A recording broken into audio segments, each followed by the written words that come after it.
نحمدہ ونصلی علی رسولہ الکریم، اما بعد، اعوذ باللہ من الشیطان الرجیم، بسم اللہ الرحمن الرحیم۔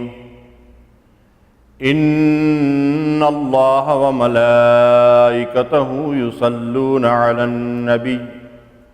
یا ایہا الذین آمنوا صلوا علیہ وسلموا تسلیما۔ ان الذين يؤذون الله ورسوله لعنهم الله في الدنيا والآخرة وعد لهم عذابا مهينا۔ بے شک اللہ اور اس کے فرشتے نبی پر اپنی رحمتیں بھیجتے ہیں۔ اے ایمان والو، تم بھی ان پر درود بھیجو اور خوب سلام بھیجتے رہا کرو۔ بے شک جو لوگ اللہ اور اس کے رسول کو ایذا دیتے ہیں، دنیا اور آخرت میں ان پر اللہ کی لعنت ہے اور اللہ نے ان کے لیے رسوا کن عذاب تیار کر رکھا ہے۔ رب اشرح لی صدری ویسر لی امری واحلل عقدۃ من لسانی یفقہوا قولی، سبحانک لا علم لنا الا ما علمتنا انک انت العلیم الحکیم۔ اللہم صلی علی محمد وعلی آل محمد کما صلیت علی ابراہیم وعلی آل ابراہیم انک حمید مجید۔ اللہم بارک علی محمد وعلی آل محمد کما بارکت علی ابراہیم وعلی آل ابراہیم انک حمید مجید۔ معزز اور محترم سامعین، آج کے درس قرآن کا موضوع ہے عظمت تحفظ ناموس رسالت۔ آپ کے علم میں ہے یہ بات کہ گزشتہ عشرے میں پاکستان میں اس حوالے سے جو تحفظ ناموس رسالت کا قانون ہے، اس کو ختم کرنے کے لیے سیکولر قیادتوں اور لیڈروں نے کافی زور لگایا، اور اس قانون کو انہوں نے سابقہ ایک ڈکٹیٹر کی باقیات قرار دے کر ہدف تنقید بنایا۔ یہ بات قطعی طور پر غلط ہے کہ یہ قانون کسی ڈکٹیٹر نے بنایا تھا۔ تاریخ سے اس بات کی شہادت ملتی ہے کہ رسول اللہ صلی اللہ علیہ وسلم کی شان میں گستاخی کرنے والوں کو سب سے پہلے اللہ تبارک و تعالیٰ نے خود سزا دی، اور قرآن و سنت کی روشنی میں اس کے شواہد موجود ہیں۔ اس کے بعد اللہ کے نبی صلی اللہ علیہ وسلم کے اذن سے، آپ کے حکم سے، شاطمین رسول کو قتل کیا گیا، اور اس میں مسلم اور غیر مسلم سبھی شامل تھے۔ اور پھر 14 صدیوں سے الحمدللہ مسلمان ممالک کے اندر توہین رسالت کا قانون جاری و ساری ہے، اور یہ تواتر کے ساتھ تاریخ اسلامی اس بات کی شہادت دیتی ہے کہ رسول اللہ صلی اللہ علیہ وسلم کے دور سعادت سے لے کر آج تک امت اس قانون کے مطابق شاطمین رسول کو، رسول اللہ صلی اللہ علیہ وسلم کی عزت و ناموس کے اوپر حملہ کرنے والوں کو، خواہ وہ مسلمان ہوں یا غیر مسلم، ان کے لیے سزائے موت تجویز کرتی ہے، اور شریعت کے اس قانون کی روح سے بہت سے لوگوں کو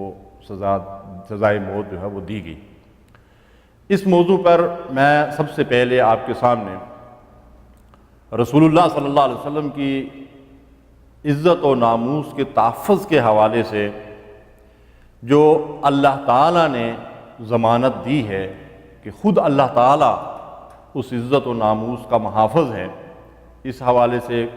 چند واقعات کی روشنی میں آپ کے سامنے یہ بات ثبوت کے طور پر پیش کروں گا کہ اللہ تعالیٰ نے کس طریقے سے رسول اللہ صلی اللہ علیہ وسلم کی عزت و ناموس کا تحفظ کیا۔ دوسرے نمبر پہ پوری امت مسلمہ 14 صدیوں سے رسول اللہ صلی اللہ علیہ وسلم کی عزت و ناموس پہ اپنی جان نچھاور کر کے رسول اللہ صلی اللہ علیہ وسلم کی شان میں گستاخی کرنے والوں کو اس کی سزا دیتے آئی ہے اور اس کی شہادتیں تاریخ کے اندر موجود ہیں۔ اور تیسری چیز توہین رسالت کے سلسلے میں وہ اسلامی شریعت کا قانون ہے جس کے ذریعے سے رسول اللہ صلی اللہ علیہ وسلم کی عزت اور ناموس کو تحفظ حاصل ہے۔ ان تینوں حوالوں سے انشاءاللہ میں آپ کے سامنے تاریخی شہادتیں جو ہے وہ پیش کرنے کی کوشش کروں گا۔ رسول اللہ صلی اللہ علیہ وسلم جو دین ہدایت لے کر دنیا میں آئے، اس دین ہدایت کو پھیلنے سے روکنے کے لیے حضور صلی اللہ علیہ وسلم کی حیات مبارکہ سے آج تک جو بھی کوششیں کی گئی ہیں،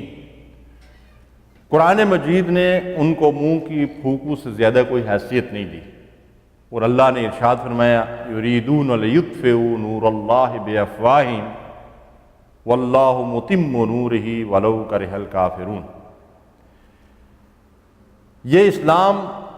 کے دشمن، دین کے دشمن، اللہ اور رسول کے دشمن اپنے منہ کی پھونکوں سے اس چراغ کو، اس نور ہدایت کو بجھانے کی جو کوششیں کر رہے ہیں، اللہ تعالیٰ کا فیصلہ یہ ہے کہ یہ نور دنیا میں پھیل کر رہے گا، اور یہ کفار و مشرکین کبھی بھی اپنی ان کوششوں میں کامیاب نہیں ہو سکتے۔ اور تاریخ اس بات کی شہادت دیتی ہے کہ جس قدر اس دین کو یا رسول اللہ صلی اللہ علیہ وسلم کی ذات کو تنقید کا نشانہ بنایا گیا، اسی قدر یہ دین دنیا کے اندر مزید پھیلا اور زیادہ سے زیادہ لوگوں نے اس دین کی طرف جو ہے وہ رغبت اختیار کی۔ اللہ نے اپنے رسول صلی اللہ علیہ وسلم کے ذکر کو فرش سے عرش تک ہی نہیں بلکہ سمندر کی گہرائیوں میں رسول اللہ صلی اللہ علیہ وسلم کا ذکر جو ہے وہ اللہ نے بلند کر دیا۔ وَرَفَعْنَا لَكَ ذِكْرَكَ۔ ایک واقعہ ملتا ہے کہ ایک عیسائی لبنانی تھا، یوسف معلوف اس کا نام تھا، اور وہ غوطہ خور تھا۔ اپنے ایک ساتھی کے ساتھ سمندر میں 20 میٹر کی گہرائی میں اس نے اذان کی آواز سنی، تو اسے اپنے کانوں پہ اعتبار نہیں آ رہا تھا، تو اس نے اپنے دوسرے غوطہ خور ساتھی سے کہا کہ یہ فلاں جگہ پہ آؤ، ذرا ایک آواز آ رہی ہے، اس کو سنو۔ تو اس نے بھی سن کر یہ کہا کہ وہ بھی غیر مسلم تھا کہ لگتا ایسا ہی ہے کہ جیسے مسلمانوں کی مساجد سے آواز آتی رہتی ہے ویسی آواز۔ وہاں سے نکل کر یوسف معلوف نے اسلام کا مطالعہ شروع کیا اور پھر کلمہ شہادت پڑھ کر اسلام میں داخل ہو گیا۔ تو ایسا کیوں نہ ہو کہ اللہ نے اپنے نبی صلی اللہ علیہ وسلم کے بارے میں فرمایا وَرَفَعْنَا لَكَ ذِكْرَكَ، اے نبی ہم نے تیرا ذکر بلند سے بلند کر دیا۔ جہاں کہیں دنیا میں کوئی اللہ کا نام لیوا موجود ہے، وہاں محمد رسول اللہ صلی اللہ علیہ وسلم کی رسالت کی گواہی بھی دی جا رہی ہے،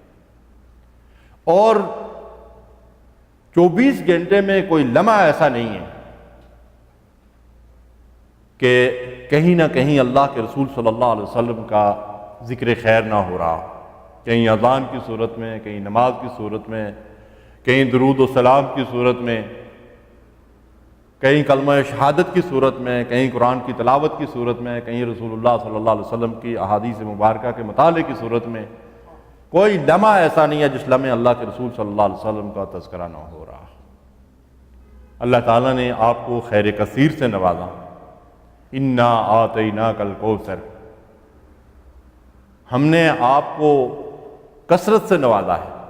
ایک تو وہ کوثر، وہ نہر جو رسول اللہ صلی اللہ علیہ وسلم کو جنت میں عطا کی جائے گی،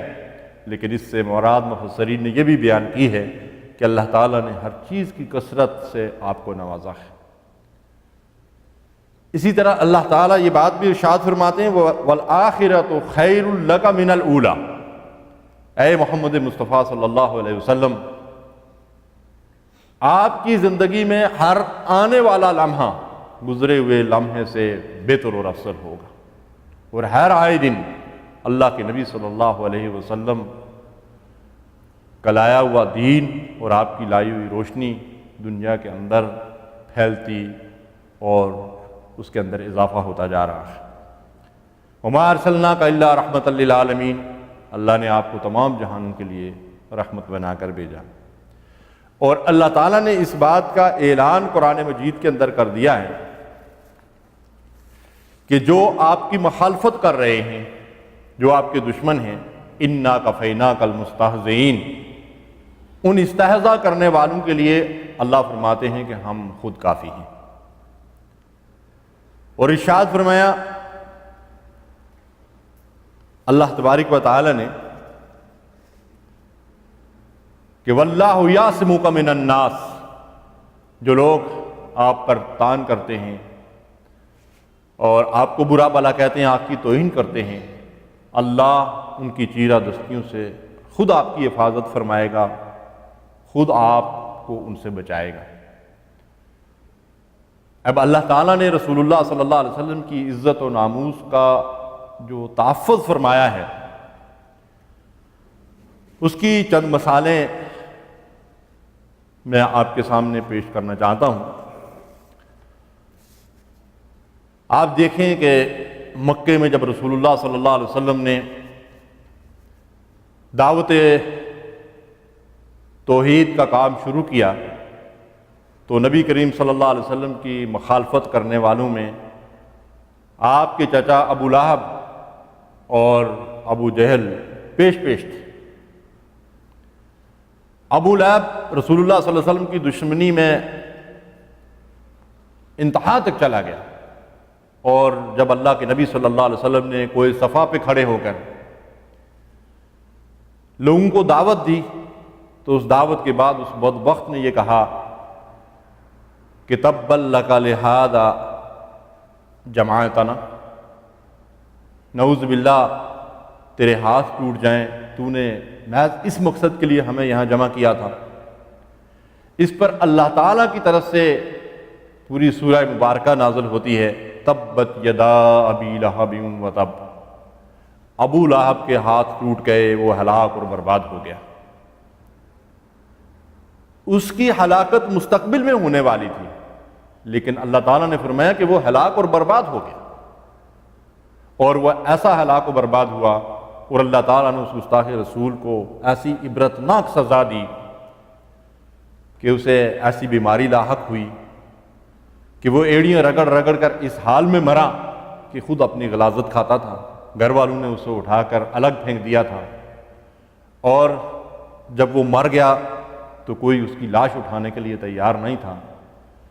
جب اس کے اہل و عیال کو لوگوں نے تانے دیے تو پھر انہوں نے حبشی مزدوروں کے ذریعے سے اس کی لاش کو اٹھا کر ایک گڑھے میں پھینکا اور اس کے اوپر پتھر اور مٹی ڈال دی۔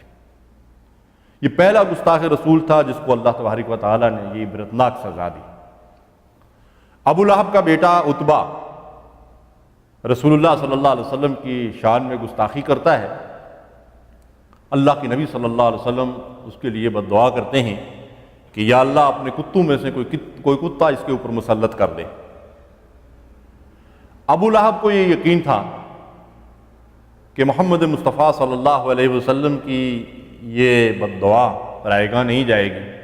اس لیے جب کبھی اس کا بیٹا کہیں سفر کے لیے نکلتا تو اس کے ساتھیوں کو خاص تاکید کرتا تھا کہ اس کی حفاظت کا خصوصی انتظام کرنا۔ ایک تجارتی قافلہ شام کی طرف جا رہا تھا اور اس قافلے کے ساتھیوں کو بھی یہی ہدایت کی گئی۔ انہوں نے جب ایک جگہ پڑاؤ ڈالا تو انہوں نے ابو لہب کے اس بیٹے کو درمیان میں سلایا اور چاروں طرف باقی لوگ اور سامان رکھ دیا۔ رات کو ایک شیر آیا، لوگ سوئے ہوئے تھے، اور وہ لوگوں کو سونگتا ہوا آگے بڑھتا ہے، اور جب ابو لہب کے اس گستاخ بیٹے کے پاس پہنچتا ہے تو اسے چیر پھاڑ کر اس کو جہنم واصل کر دیتا ہے۔ یہ دوسرے گستاخ رسول کا یہ حشر ہوا۔ اس کے بعد ہم یہ دیکھتے ہیں کہ یہ سلسلہ آگے بڑھتا ہے۔ ہلاکو خان کے دور کا ایک واقعہ ملتا ہے۔ منگولوں کے ایک سردار نے عیسائیت قبول کر لی، اور اس کے اعزاز میں عیسائی پادریوں نے ایک بڑا جلسہ اور ایک تقریب منعقد کی۔ اس میں ایک عیسائی پادری رسول اللہ صلی اللہ علیہ وسلم کی شان میں گستاخی کر رہا تھا تو قریب باندھا ہوا ایک کتا اس کے اوپر جپٹ پڑا. لوگوں نے اس کو الگ کیا اور پھر اسے باندھ دیا اور اس سے یہ کہا کہ تم مسلمانوں کے رسول کی شان میں گستاخی کر رہے ہو، اس وجہ سے اس کتے نے تیرے اوپر حملہ کیا ہے. تو اس نے کہا نہیں، یہ کتا بڑا خوددار قسم کا ہے، میں دراصل تقریر کرتے ہوئے جب ہاتھ کے اشارے کر رہا تھا تو اس نے سمجھا کہ یہ مجھے مارنا چاہتا، اس لیے اس نے میرے اوپر حملہ کیا ہے. اور پھر اس سے بڑھ کر اس نے رسول اللہ صلی اللہ علیہ وسلم کی شان میں گستاخی کی. وہی کتا اپنی رسی توڑ کر اس کے اوپر حملہ آور ہوا اور اس نے اپنے نوکیلے دانت اس کے جسم کے اندر گاڑ کر اس کا خاتمہ کر دیا اور اس کو جہنم واصل کر دیا. اس واقعے کو دیکھ کر، اس منظر کو دیکھ کر 40,000 منگول حلقہ بگوش اسلام ہو گئے تھے. اس کو در منصور میں ابن حجر نے منقول سے یہ واقعہ منقول ہے. اور 2008 میں حرم شریف کے امام صاحب نے اپنے خطبہ جمعہ کے اندر اس واقعے کو نقل کیا. اس کا مطلب یہ ہے کہ یہ ایک تاریخی مستند واقعہ ہے جس سے یہ بات ہمارے سامنے واضح ہو کر آتی ہے کہ جانور بھی، کتے اور شیر بھی گستاخ رسول کو پہچانتے ہیں اور اس کو جہنم واصل کر کے چھوڑتے ہیں. تو رسول اللہ صلی اللہ علیہ وسلم سے محبت کرنے والے مسلمان ایسا کیوں نہ کریں گے؟ مسند احمد کی ایک روایت جو صحیح سند کے ساتھ ملتی ہے کہ رسول اللہ صلی اللہ علیہ وسلم کے دور میں ایک شخص کاتب وحی تھا اور وہ مرتد ہو گیا، اسلام سے خارج ہو گیا، اور اس کے بعد اس نے نبی صلی اللہ علیہ وسلم کی شان میں یوں گستاخی کی کہ یہ کچھ نہیں جانتے ہیں، میں جو کچھ ان کو لکھ کر دیتا تھا اس کو لوگوں کے سامنے پیش کرتے تھے کہ یہ قرآن ہے. نعوذ باللہ. اللہ کے نبی صلی اللہ علیہ وسلم نے فرمایا کہ یہ شخص جب مرے گا تو زمین اس کو جگہ نہیں دے گی. تاریخ سے یہ بات ثابت ہے کہ جب اس کو جب مرنے کے بعد اس کو دفن کیا گیا تو دوسرے دن اس کی لاش باہر پڑی ہوئی تھی. اس کے ساتھیوں نے یہ سمجھا کہ یہ مسلمانوں کی سازش ہے اور انہوں نے قبر کھود کر اس کو نکال دیا، پھر اس کو دفن کیا. کئی مرتبہ اس کو دفن کیا، ہر مرتبہ اس کے جنازے کو نکال کر زمین باہر پھینک دیتی تھی. یہ اس شخص کا انجام ہوا جس نے رسول اللہ صلی اللہ علیہ وسلم کی شان میں گستاخی کی. آپ کو پتہ ہے کہ جب اللہ کے نبی صلی اللہ علیہ وسلم مکہ سے ہجرت کا ارادہ فرماتے ہیں تو مشرکین مکہ نے آپ کے قتل کے ارادے سے آپ کے گھر کا محاصرہ کیا ہوا ہے. میں نے آپ سے عرض کیا نا کہ سب سے پہلا تحفظ تو خود اللہ تعالیٰ کی طرف سے ہے، اور کسی بھی مشکل گھڑی میں اللہ تعالیٰ نے جو ضمانت دی ہے کہ اِنَّا کَفَيْنَاكَ الْمُسْتَهْزِئِينَ، ان استہزاء کرنے والوں کے لیے ہم خود کافی ہیں. یا وَاللَّهُ يَعْصِمُكَ مِنَ النَّاسِ، ان کی شر انگیزیوں سے اللہ آپ کو بچانے والا ہے. تو اس موقع پر آپ کے گھر کا محاصرہ کیا ہوا ہے، زہر میں بجائی ہوئی تلواریں لے کر لوگ باہر کھڑے ہیں. رسول اللہ صلی اللہ علیہ وسلم ان کے درمیان سے باہر نکلتے ہیں. شاہت الوجوہ ان کلمات کے ساتھ اپنی مٹھی میں ریت لیتے ہیں اور اس کو کفار کی طرف پھینکتے ہیں. اللہ تعالیٰ نے ان کی آنکھوں پہ پردہ ڈال دیا اور ان کے درمیان سے رسول اللہ صلی اللہ علیہ وسلم صحیح سلامت نکل کر غار ثور میں پہنچ گئے. بعض روایات سے یہ پتہ چلتا ہے کہ جن جن کے سروں اور آنکھوں کے اوپر یہ مٹی پڑی تھی، یہ ریت پڑی تھی، ان سب کو اللہ تبارک و تعالیٰ نے میدان بدر میں مسلمانوں کے ہاتھوں جہنم واصل کر دیا تھا. اس واقعے کو قرآن مجید ہمارے سامنے یوں پیش کرتا ہے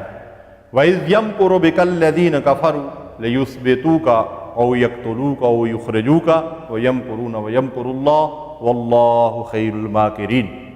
اے محمد مصطفیٰ صلی اللہ علیہ وسلم، ذرا اس وقت کو یاد کرو جب یہ کفار و مشرکین اپنا منصوبہ بنا رہے تھے کہ یہ آپ کو قید کر دیں یا آپ کو قتل کر دیں یا آپ کو ملک بدر کر دیں. یہ اپنی چالیں چل رہے تھے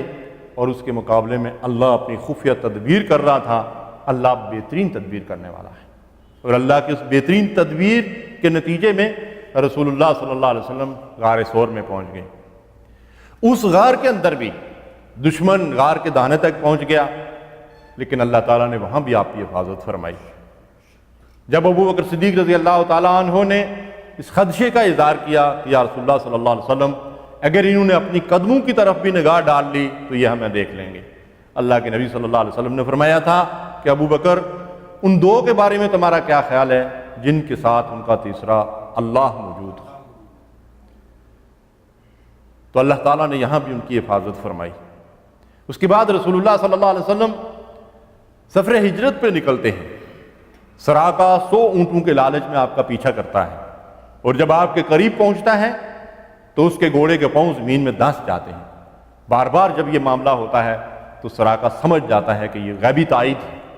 جو رسول اللہ صلی اللہ علیہ وسلم کو حاصل ہے۔ پھر وہ آپ سے امان طلب کرتا ہے، اللہ کے رسول صلی اللہ علیہ وسلم نے اس کو امان لکھ کر دیا۔ تو اس طرح رسول اللہ صلی اللہ علیہ وسلم کی عزت و ناموس کا محافظ اللہ تعالیٰ ہے۔ سب سے پہلے اللہ تعالیٰ نے خود حفاظت فرمائی۔ بیت اللہ میں نبی کریم صلی اللہ علیہ وسلم نماز ادا کرتے تھے، ابو جہل بدبخت نے آپ کو دھمکی دی کہ اے محمد مصطفیٰ صلی اللہ علیہ وسلم اگر میں نے آپ کو آئندہ یہاں سجدے کی حالت میں دیکھا تو میں اپنے پاؤں سے تیرا سر کچل دوں گا، نعوذ باللہ من ذالک۔ اللہ کے نبی صلی اللہ علیہ وسلم کی طرف ایک دفعہ وہ آگے بھی بڑھا، اللہ کے رسول صلی اللہ علیہ وسلم نے فرمایا کہ اگر وہ ایسا کرتا تو فرشتے اس کو چیر پھاڑ کر پھینک دیتے۔ رسول اللہ صلی اللہ علیہ وسلم کے قتل کی سازشیں کی گئی،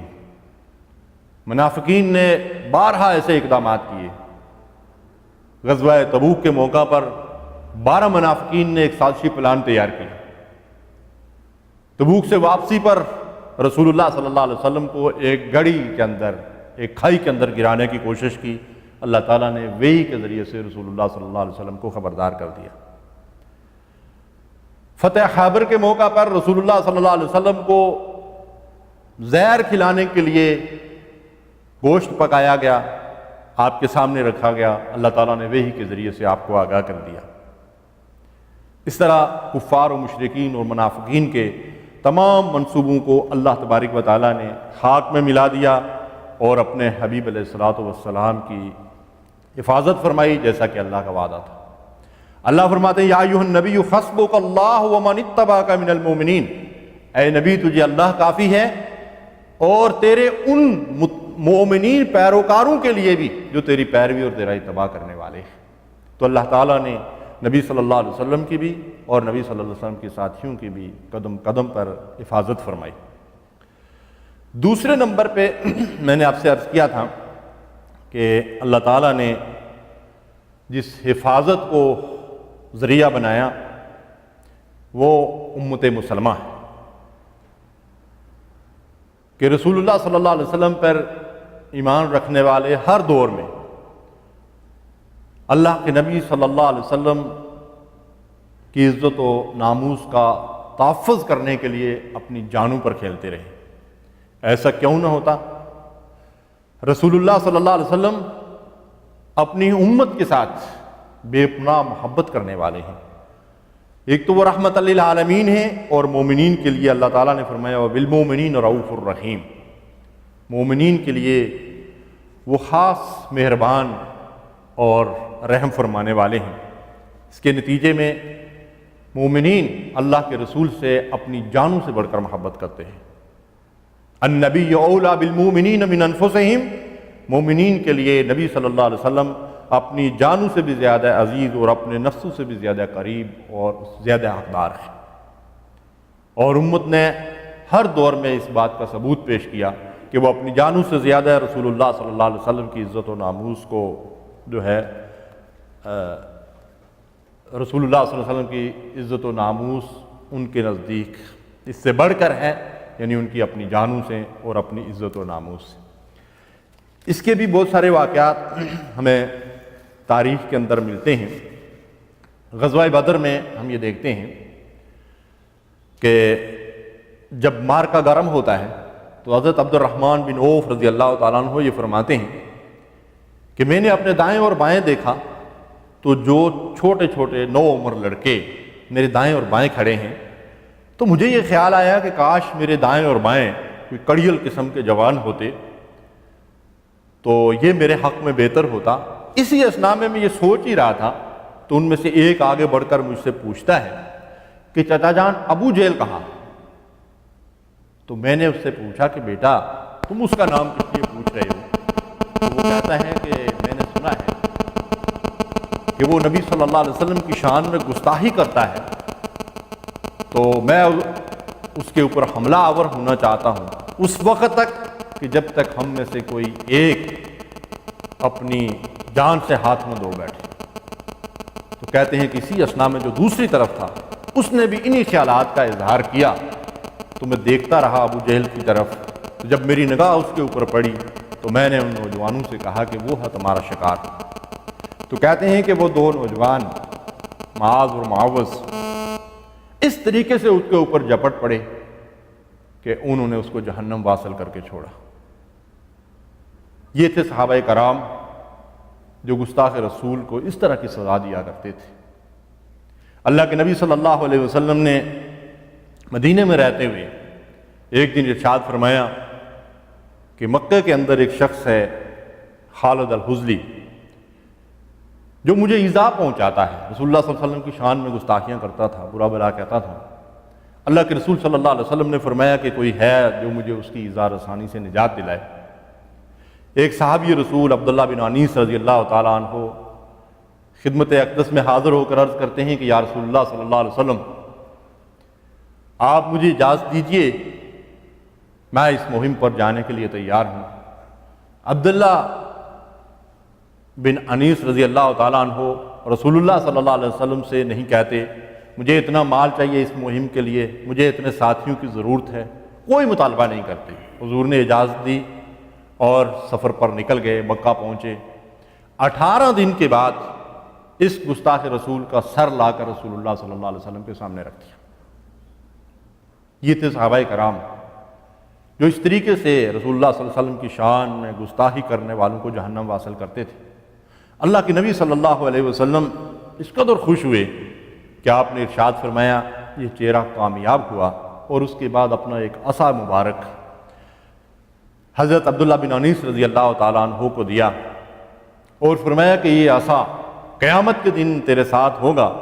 اور اس بات کی نشانی ہوگا کہ تو نے اللہ کے رسول صلی اللہ علیہ وسلم کی شان میں گستاخی کرنے والے کو جہنم واصل کیا تھا۔ یہ تھے اس وقت کے جوان۔ آج امت مسلمہ کے جوانوں کا حال کیا ہے؟ ہمیں اس آئینے میں اپنی تصویر دیکھنی چاہیے۔ آج رسول اللہ صلی اللہ علیہ وسلم کی شان میں گستاخیاں لوگ کرتے ہیں تو مسلمانوں کی طرف سے ان کو ایسا جواب نہیں ملتا جیسا جواب اس دور میں صحابہ کرام کی طرف سے ان کو ملا کرتا تھا۔ رسول اللہ صلی اللہ علیہ وسلم کی شان میں گستاخی کرنے والے کے حوالے سے ایک واقعہ ملتا ہے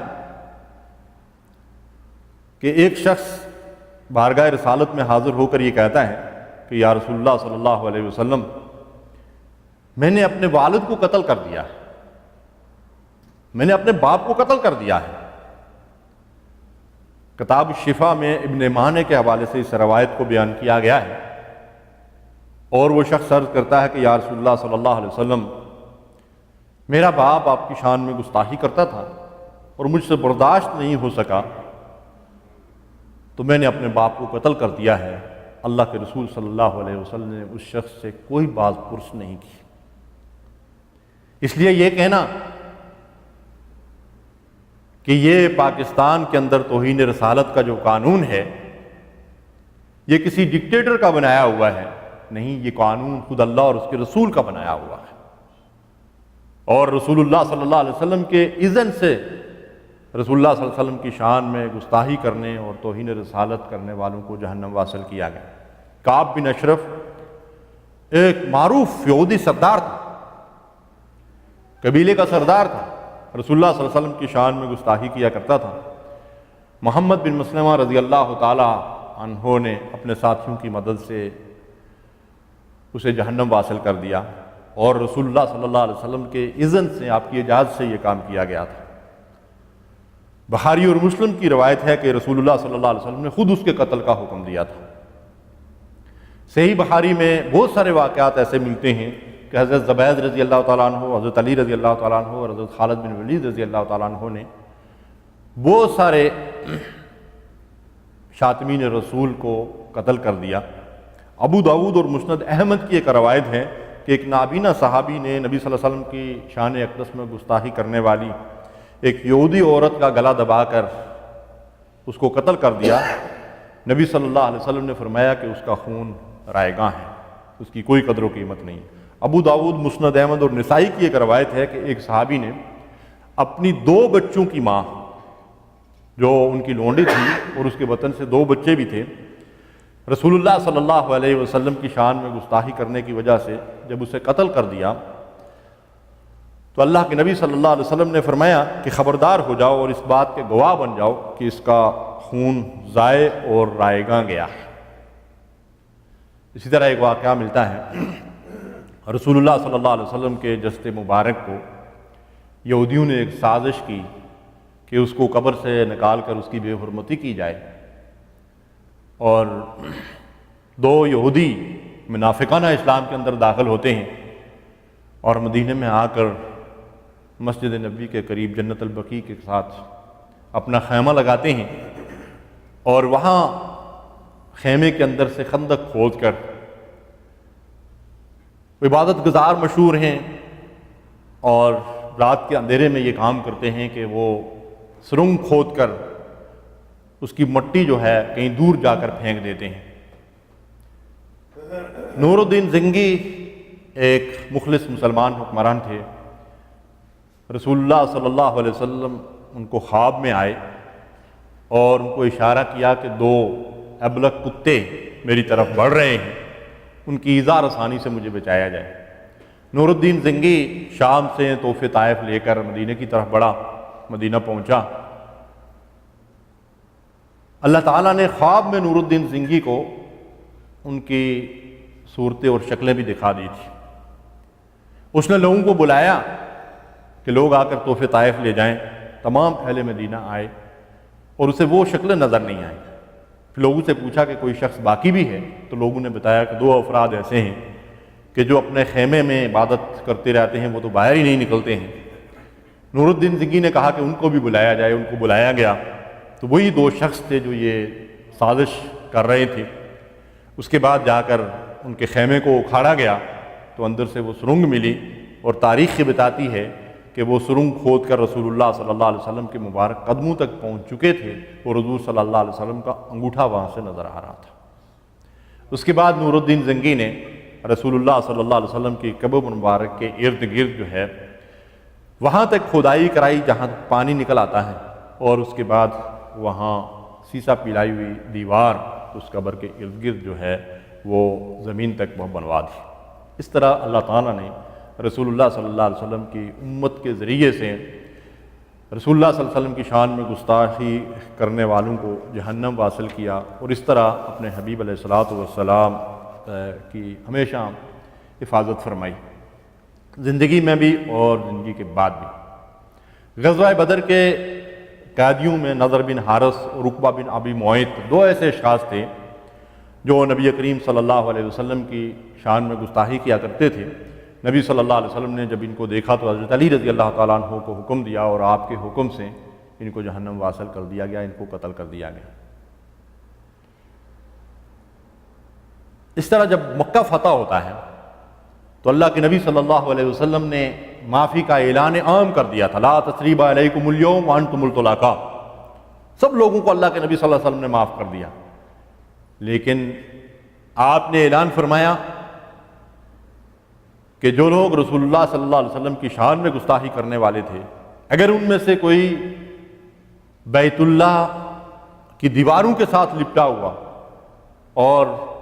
کعبے کے پردے میں چھپا ہوا ملتا ہے تو وہاں بھی اس کو قتل کر دیا جائے۔ 4 یا 6 افراد تھے، جن میں 2 عورتیں بھی تھیں، ان کو جہنم واصل کیا گیا، اور ان میں سے ایک فی الواقع بیت اللہ کے پردے کے اندر چھپا ہوا تھا، وہاں اس کو قتل کر دیا گیا۔ لیکن ہم یہ دیکھتے ہیں کہ ان تاریخی شواہد کے باوجود آج کوئی علامہ صاحب اٹھتے ہیں اور مغربی ممالک میں جا کر یہ بیان دیتے ہیں کہ اگر مسلمان ہو گستاخ رسول کو اس کی سزا تو اس جرم میں قتل ہے، لیکن اگر وہ غیر مسلم ہو تو اس کے لیے قتل کی سزا نہیں ہے۔ لیکن جو واقعات میں نے آپ کے سامنے رکھے ہیں، یہ واقعات اس بات کی شہادت دیتے ہیں کہ ان میں تو اکثریت ان لوگوں کی تھی جو یہودی تھے، جو مشرک تھے اور جو کافر تھے، اور اللہ کے رسول صلی اللہ علیہ وسلم کے اذن سے ان کو قتل کیا گیا۔ اس لیے اس بات کے اندر کوئی وزن نہیں ہے، بلکہ میں یہ سمجھتا ہوں کہ یہ کہنے والے خود توہین رسالت کا جو قانون ہے اس کی بے حرمتی کا ارتکاب کر رہے ہیں، اور محبت رسول کے ڈھونگ رچانے کے ساتھ اس طرح کے بیان دینا ان کو قطعاً زیب نہیں دیتا۔ تاریخ اس بات کی شہادت دیتی ہے کہ رسول اللہ صلی اللہ علیہ وسلم کے دور سے لے کر آج تک پوری امت کا اس بات پہ اتفاق ہے، سارے ائمہ کرام، فقہائے کرام، محدثین اس پہ متفق ہیں۔ اور میں آپ سے یہ عرض کر دینا چاہتا ہوں کہ دو مسئلے اس سلسلے میں ایسے ہیں جن کے اوپر قرآن و سنت کی روشنی میں اجماع امت ہے کہ اس طرح کا اجماع شاید کسی اور مسئلے پہ آپ کو نہ ملے۔ ایک ختم نبوت کا معاملہ کہ کسی مسلمان فرقے کا، کسی مسلمان گروہ کا اس کے اندر کوئی اختلاف نہیں ہے کہ رسول اللہ صلی اللہ علیہ وسلم اللہ کے آخری نبی اور رسول ہیں، آپ پر نبوت اور رسالت ختم ہوگی۔ اور دوسرا یہ مسئلہ کہ رسول اللہ صلی اللہ علیہ وسلم کی شان میں گستاخی کرنے والے کی سزا موت ہے، اور اگر وہ توبہ بھی کر لے، وہ معافی بھی مانگ لے تو اس کے لیے معافی کی کوئی گنجائش نہیں ہے، اس کو لازماً قتل کیا جائے گا اور اس کو لازماً اس کے اوپر جو ہے وہ حد نافذ کی جائے گی۔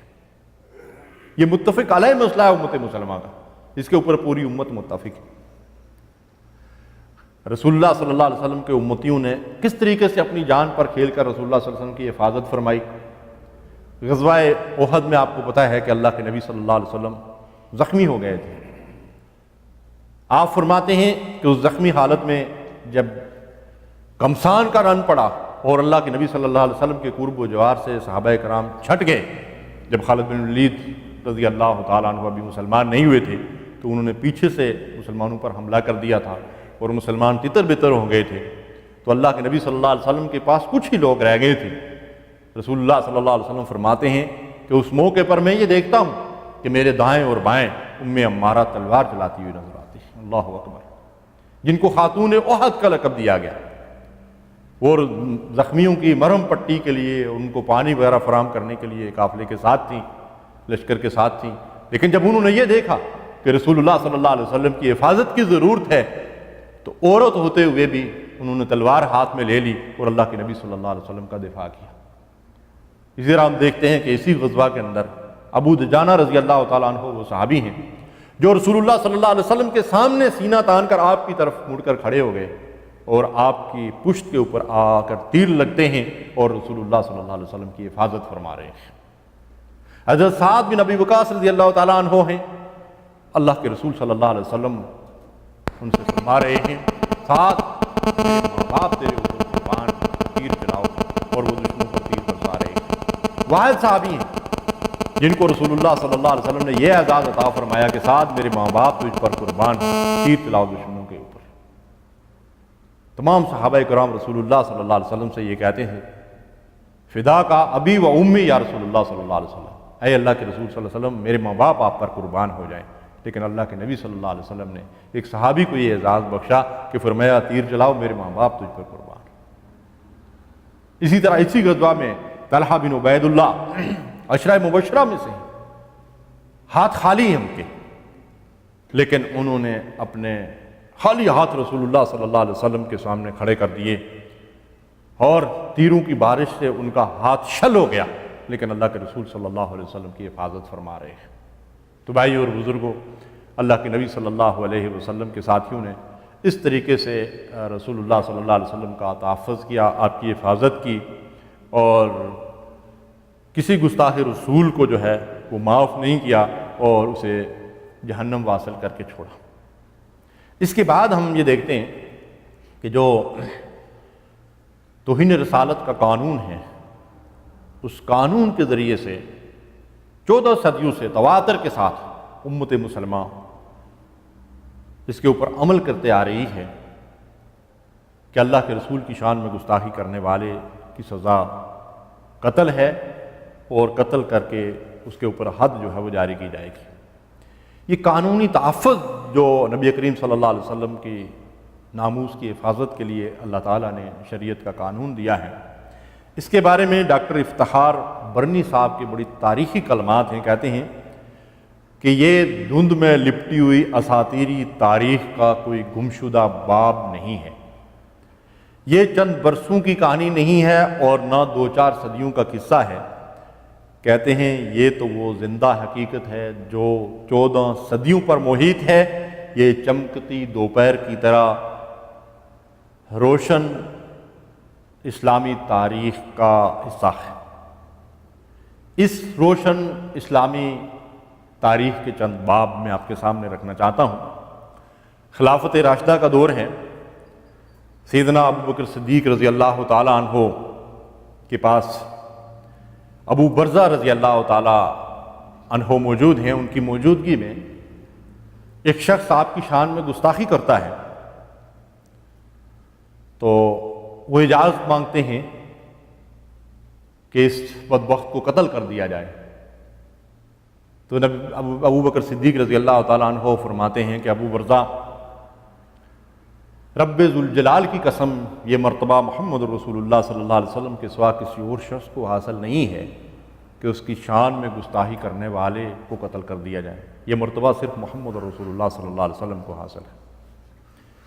عبداللہ ابن مسعود رضی اللہ تعالیٰ عنہ عمر فاروق رضی اللہ تعالیٰ عنہ کے دور خلافت میں کوفے کے چیف جسٹس قاضی القضاء تھے، ان کے پاس ایک مقدمہ آیا جس میں ایک شخص تھا جس نے رسول اللہ صلی اللہ علیہ وسلم کی شان میں اس وقت گستاخی کی تھی جب وہ مسیلمہ کذاب کا سفیر بن کر رسول اللہ صلی اللہ علیہ وسلم کے پاس آیا تھا۔ تو نبی صلی اللہ علیہ وسلم نے اس کے سامنے، اور اس کا ایک اور ساتھی تھا ان کے سامنے، یہ کہا تھا کہ کیا تم شہادت دیتے ہو کہ میں اللہ کا رسول ہوں؟ تو ان بدبختوں نے رسول اللہ صلی اللہ علیہ وسلم سے یہ کہا تھا کہ کیا آپ اس بات کی شہادت دیتے ہیں کہ مسیلمہ اللہ کا رسول ہے؟ تو اللہ کے نبی صلی اللہ علیہ وسلم نے اس گستاخی پر ان سے یہ کہا تھا کہ اگر کسی سفیر کو قتل کرنا جائز ہوتا تو میں تمہیں قتل کروا دیتا۔ تو ان میں سے ایک شخص جب گرفتار ہو کر جنگ میں کوفہ میں پہنچتا ہے تو کوفہ کے قاضی القضاء وہ سب لوگ معافی مانگتے ہیں جو گرفتار ہو کر آئے تھے، سب کو معافی کا اعلان کرتے ہیں، لیکن اس گستاخ رسول کی سزائے موت تجویز کرتے ہیں۔ تو لوگوں نے اس پہ اعتراض کیا کہ جتنے قیدی تھے سب کو معاف کر دیا گیا، یہ بھی معافی مانگتا ہے۔ تو انہوں نے اسی واقعے کا حوالہ دے کر فرمایا تھا کہ گستاخ رسول کے لیے معافی نہیں ہے، اس لیے اس کو قتل کر دیا جائے گا، اس کو سزائے موت دی جائے گی۔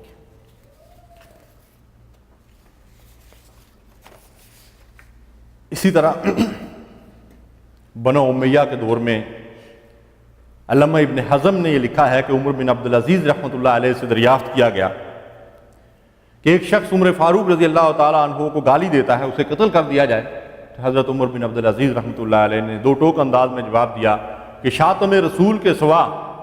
کسی کو سزائے موت اس وجہ سے نہیں دی جا سکتی کہ اس نے کسی اور کی شان میں گستاخی کی ہے، البتہ شاتم رسول کی سزا یہی ہے، عمر بن عبدالعزیز رحمۃ اللہ علیہ فرماتے ہیں۔ خلیفہ ہارون رشید امام مالک رحمۃ اللہ علیہ سے پوچھتے ہیں کہ شاتم رسول کی سزا کیا ہے؟ تو امام صاحب نے غضبناک ہو کر فرمایا، اس امت کو جینے کا حق ہی نہیں ہے جو اپنے نبی پر سب و شتم کرنے والے کو برداشت کر لے، ایسے شخص کو قتل کر دیا جائے گا، اور جو کسی صحابی کو گالی دے اسے کوڑے مارے جائیں گے۔ اسی طرح خلافت عثمانیہ کے دور میں ایسے واقعات ملتے ہیں کہ جب مسلمانوں نے اندلس میں اپنی حکومت قائم کی تو وہاں عیسائی پادریوں نے مسلمانوں سے انتقام لینے کے لیے رسول اللہ صلی اللہ علیہ وسلم کی شان میں گستاخیاں شروع کر دی۔ اموی حکمران نے بڑی نرمی سے کام لیا، لیکن جب انتہا یہاں تک پہنچ گئی کہ مسلمانوں کے ایک اجتماع کے اندر گھس کر ایک پادری نے رسول اللہ صلی اللہ علیہ وسلم کی شان میں گستاخی کی تو اس کو وہاں پر سر موقع قتل کر دیا گیا۔ اس کے بعد پادریوں نے ایک تحریک اٹھائی اور انہوں نے اس گستاخ رسول کو شہید قرار دے کر اس کو سینٹ کا خطاب دیا، اور اس کے بعد تحریک یہ برپا کی کہ جو شخص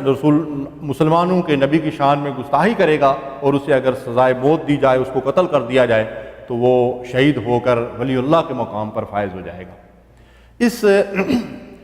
تحریک میں زیادہ تر پادریوں کا ہاتھ تھا، اور تاریخ یہ بتاتی ہے کہ عام عیسائی برادری جو ہے وہ اس سے لا تعلق تھی۔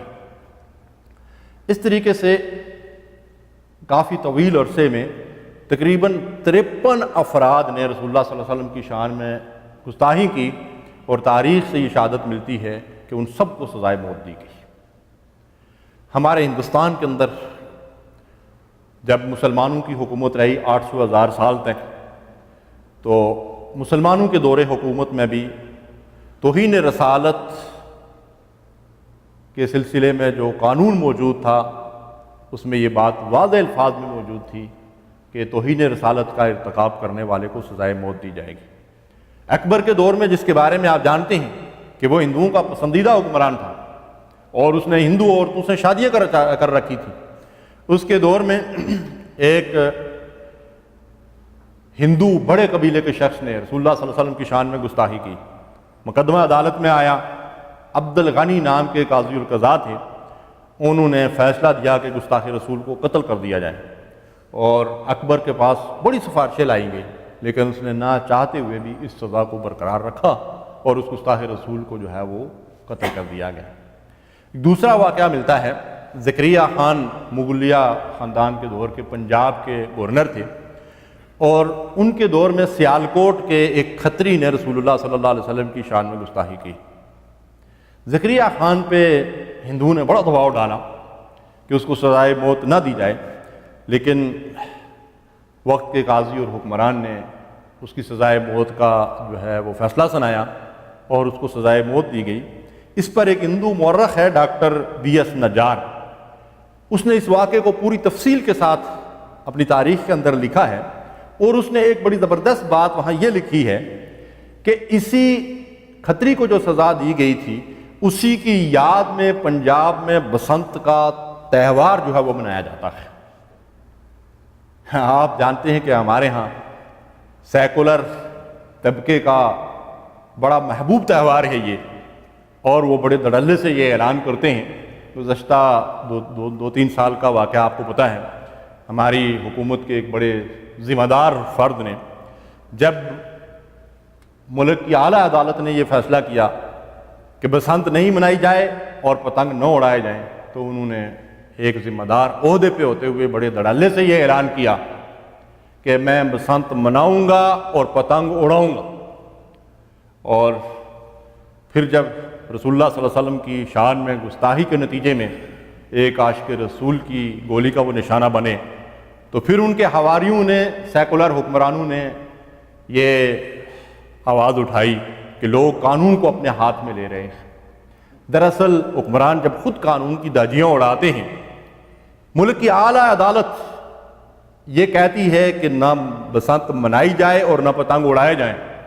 اور اس ملک کے اندر ایک اعلیٰ عہدے پہ فائز شخص جب یہ کہتا ہے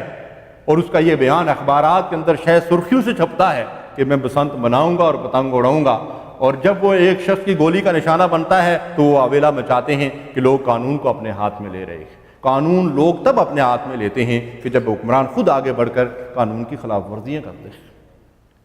اگر حکمران قانون کے اوپر عمل درآمد کریں گے تو پھر قانون کے ذریعے سے لوگوں کو انصاف ملے گا، تو لوگوں کو قانون کو ہاتھ میں لینے کی ضرورت ہی نہیں پڑے گی۔ تو یہ تاریخی شہادتیں ہیں جن سے یہ پتہ چلتا ہے کہ ہر دور میں رسول اللہ صلی اللہ علیہ وسلم کی شان میں گستاخی کرنے والوں کو جہنم واصل کیا گیا۔ 1932 کا واقعہ ہے، ایک انگریز میجر تھا، اس کی بیوی کو اس کے خانسامہ نے رسول اللہ صلی اللہ علیہ وسلم کی شان میں گستاخی کے نتیجے میں قتل کر دیا۔ مقدمہ عدالت میں آیا، اور سر میاں محمد شفیع واسرائے کی ایگزیکٹو کونسل کے رکن اور وکیل تھے، اس مقدمے کی پیروی کر رہے تھے۔ دوران بحث ان کی آنکھوں سے آنسو جاری ہو گئے، تو ہائی کورٹ کے انگریز جج نے سر محمد شفیع سے یہ پوچھا کہ سر محمد شفیق کیا آپ جیسے ٹھنڈے دل و دماغ کا بلند پایا وکیل بھی اس طرح جذباتی ہو سکتا ہے؟ تو اس سوال پر ان کا جواب سنیے۔ میاں محمد شفیع صاحب نے کہا کہ جناب آپ کو نہیں معلوم کہ ایک مسلمان کو اپنے پیغمبر سے کتنی گہری عقیدت اور محبت ہوتی ہے۔ سر شفیع بھی اگر اس وقت موجود ہوتا جس موقع پر اس شخص نے گستاخی کے نتیجے میں اس عورت کو قتل کر دیا تو سر شفیع کا بھی یہی فیصلہ ہوتا۔ اللہ اکبر۔ تو امت مسلمہ نے الحمدللہ ہر دور میں اس بات کا ثبوت دیا کہ محمد رسول اللہ صلی اللہ علیہ وسلم کی ذات ان کو اپنی جانوں سے بھی زیادہ عزیز اور محبوب ہے۔ شاعر نے کتنی خوبصورت بات کہی، خدا نے عزت دارین کی عطا اس کو، خدا نے عزت دارین کی عطا اس کو جو تیری عزت و ناموس پہ نثار ہوا۔ اور یہ بھی تاریخی ریکارڈ ہے کہ 1986 سے لے کر 2009 تک پاکستان میں 22 سال کے عرصے میں 964 توہین رسالت کے مقدمات زیر بحث آئے، لیکن کسی ایک مقدمے میں بھی کسی کو سزائے موت نہیں دی گئی۔ دراصل عدالتیں قانون کے مطابق انصاف کے تقاضوں کو پورا کرتی ہیں، ایسا نہیں ہے کہ جو مقدمہ آیا اس کو فوراً جو ہے وہ قتل کر دیا گیا، لیکن یہ ایک پروپیگنڈا ہے جو لبرل مسلمان اور سیکولر حکمران اور سیکولر قیادت جو ہے وہ اس قانون کے اوپر بار بار رقیق حملے کرتی رہی تاکہ اس قانون کو ختم کرایا جائے۔ لیکن اس کے حق میں الحمدللہ پاکستان کے اندر غیر مسلم لوگوں کی شہادتیں بھی موجود ہیں کہ وہ اس قانون کے خلاف نہیں تھی۔ بلوچستان اسمبلی کے ایک سابقہ اسپیکر جو کرسچن تھے، مسیحی تھے، ڈپٹی اسپیکر تھے، انہوں نے یہ بیان دیا تھا کہ ہم قطعاً اس قانون کے خلاف نہیں ہیں، ہم صرف یہ چاہتے ہیں کہ جو ملزم ہو اس کو انصاف ملنا چاہیے، لیکن اگر کسی کے اوپر قانون کی روح سے یہ ثبوت مل جاتا ہے، یہ شہادتیں مل جاتی ہیں کہ اس نے رسول اللہ صلی اللہ علیہ وسلم کی شان میں یا کسی بھی نبی کی شان میں گستاخی کی ہے، تو مسیحی کہتے ہوئے ایک ذمہ دار منصب پہ ہوتے ہوئے اس نے کہا کہ اس کے لیے سزائے موت کم تر درجے کی سزا ہے، اگر اس سے کوئی سخت سزا ہو تو وہ بھی اسے ملنی چاہیے۔ لیکن ہمارے حکمرانوں کا حال کیا ہے؟ یہ 1992-93 کا واقعہ ہے کہ ہمارے گجرانوالہ میں 2 مسیحی برادری کے 2 افراد نے نبی صلی اللہ علیہ وسلم کی شان میں گستاخی کی، تو اس وقت حکمرانوں نے انہیں اٹھا کر جرمنی بھجوا دیا۔ غیر مسلموں کی خوشنودی حاصل کرنے کے لیے ایسے ایسے اقدامات کیے گئے۔ ہمارے ہندوستان میں بڑا تاریخی واقعہ ہے، آپ کو پتہ ہے، غازی علم الدین شہید نے ایک گستاخ رسول کو جہنم واصل کر دیا۔ قائد اعظم صاحب اس وقت وکالت کرتے تھے، تو ان کے پاس انہوں نے اس شخص سے یہ کہا کہ اگر تم یہ کہہ دو کہ میں اس وقت نشے کی حالت میں تھا تو تمہاری معافی کی صورت بن سکتی ہے۔ اب اس شخص کا ایمان افروز جواب سنیے، اس نے کہا میں بڑا گنہگار انسان ہوں، لیکن میں یہ عرض کرنا چاہتا ہوں کہ جب میں نے یہ فیصلہ کیا تو اس وقت میں پوری طرح ہوش و حواس کے ساتھ تھا اور میں نے سوچ سمجھ کر یہ فیصلہ کیا تھا کہ اس گستاخ رسول کو جہنم واصل کروں۔ اور اس موقع پر علامہ اقبال رحمۃ اللہ علیہ نے فرمایا تھا کہ اسی گلاں کردے رہے تھے ترکھانہ دا منڈا بازی لے گئے۔ وہ کسی ترکھان کا بیٹا تھا، غازی علم الدین شہید، کہ اسے یہ تاریخ کے اندر یہ اعزاز حاصل ہوا کہ ایک گستاخ رسول کو جہنم واصل کیا۔ علامہ اقبال کہتے ہیں ان شہیدوں کی دیت اہل کلیسا سے نہ مانگ، ان شہیدوں کی دیت اہل کلیسا سے نہ مانگ، قدر و قیمت میں ہے جن کا خون حرم سے بڑھ کر۔ یہ رسول اللہ صلی اللہ علیہ وسلم کی ناموس کے محافظ جو ہیں، ان کا خون بڑی عظمت والا ہے۔ بھائیو اور بزرگوں، اللہ تعالیٰ نے نبی کریم صلی اللہ علیہ وسلم کی عزت و ناموس کے تحفظ کے لیے جو انتظامات کر رکھے ہیں، ان حوالے سے اللہ تعالیٰ اس عزت و ناموس کا محافظ ہے، یہ امت مسلمہ اس عزت و ناموس کی محافظ ہے، اور شریعت کا قانون رسول اللہ صلی اللہ علیہ وسلم کی عزت و ناموس کا محافظ ہے۔ اس کے ساتھ ساتھ اللہ تعالیٰ نے رسول اللہ صلی اللہ علیہ وسلم کی ذات کی عزت و ناموس کی حفاظت ہی نہیں بلکہ آپ کے ذریعے سے جو دین دنیا کو ملا ہے اس دین کی حفاظت کی ضمانت بھی اللہ تعالیٰ نے فراہم کی ہے۔ قرآن مجید رسول اللہ صلی اللہ علیہ وسلم کا وہ زندہ معجزہ ہے جس کے بارے میں اللہ نے ارشاد فرمایا اِنَّا نَحْنُ نَزَّلْنَا الذِّكْرَ وَإِنَّا لَهُ لَحَافِظُونَ، ہم نے اس ذکر اور اس نصیحت کو نازل کیا اور ہم اس کے محافظ ہیں۔ الحمدللہ قرآن مجید دشمنوں کی بے شمار سازشوں کے باوجود اپنی اصل صورت میں موجود ہے اور وہ محفوظ ہے۔ رسول اللہ صلی اللہ علیہ وسلم کی آیات مبارکہ، آپ کی احادیث، آپ کی سیرت محفوظ ہے، اور اس کی حفاظت کا بھی اللہ تعالیٰ نے غیر معمولی انتظام فرمایا ہے۔ اب امت مسلمہ کا فرض کیا ہے؟ میری اور آپ کی ذمہ داریاں کیا ہیں؟ ہم نبی کریم صلی اللہ علیہ وسلم کی عزت و ناموس کی حفاظت کیسے کر سکتے ہیں؟ سب سے پہلی اور بنیادی بات کہ ہم میں سے ہر فرد و بشر، ہر مرد اور عورت رسول اللہ صلی اللہ علیہ وسلم کے اتباع اور اطاعت کا عزم کر لے،